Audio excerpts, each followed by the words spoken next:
வேகமாக ஓடி வரும் இந்த இளம்பெண் எதற்காக ஓடி வருகின்றார் தெரியுமா? காணொளியை பார்த்தால் பஸ்ஸை பிடிப்பதற்காக ஓடி செல்கின்றார் என அனைவரும் நினைக்கலாம். ஆனால் அந்த பெண் அதற்காக இவ்வளவு வேகமாக ஓடவில்லை. இந்த பெண் செய்த செயலை அவருக்கே தெரியாமல் மாடியில் இருந்து ஒருவர் தனது செல்போனில் வீடியோ எடுத்து வெளியிட அது வைரலாகி துணிக்கடையில் வேலை செய்யும் சுப்ரியா என்ற இந்த இளம்பெண்ணை தேடி சென்று தொலைக்காட்சிகள் பேட்டி எடுக்கும் அளவிற்கு லட்சக்கணக்கானோரை நெகிழ வைத்துள்ளது இந்த இளம்பெண் செய்த செயல். காரணம், மேலிருந்து ஒருவர் தன்னை வீடியோ எடுத்துக் கொண்டிருக்கின்றார் என்பது அந்த பெண்ணிற்கு தெரியாது என்பது குறிப்பிடத்தக்கது. இரண்டு கண்ணும் தெரியாத ஒருவர் பஸ்ஸிற்காக பஸ் நிறுத்தத்தில் காத்து கிடந்துள்ளார். எந்த பஸ்ஸும் அவர் நிற்கும் இடத்தில் நிற்பதாக அவர் உணரவில்லை. காரணம், பஸ் நிறுத்தத்தில் நிற்பதற்கு பதிலாக சற்று தள்ளி நின்றுள்ளார். ஒரு பஸ் வந்து அருகே இருந்த பஸ் நிறுத்தத்தில் நிற்கின்றது. அந்த கண் பார்வையற்றவர் பஸ் வந்தது தெரியாமல் நிற்கின்றார். வேலையை முடித்துக் கொண்டு அந்த வழியாக வீட்டிற்கு சென்று கொண்டிருந்த சுப்ரியா இதை கவனிக்கின்றார். பஸ் வேற எங்கேயோ நிக்குது, கண் பார்வையற்றவர் வேறு எங்கோ நிற்கின்றாரே என உணர்ந்த சுப்ரியா பஸ் கிளம்புவதற்கு முன் ஓடிப்போய் அந்த பஸ்ஸை பிடித்து,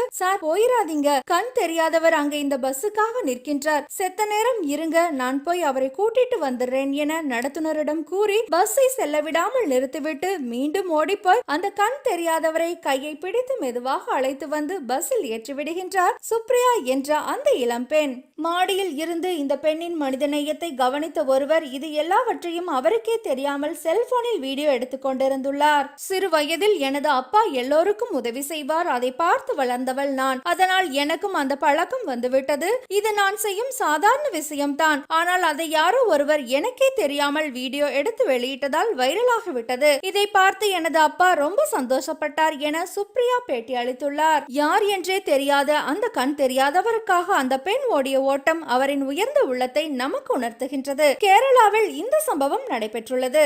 சோசியல் ட்ரெண்ட் பாருங்க, லைக் பண்ணுங்க, கமெண்ட் பண்ணுங்க.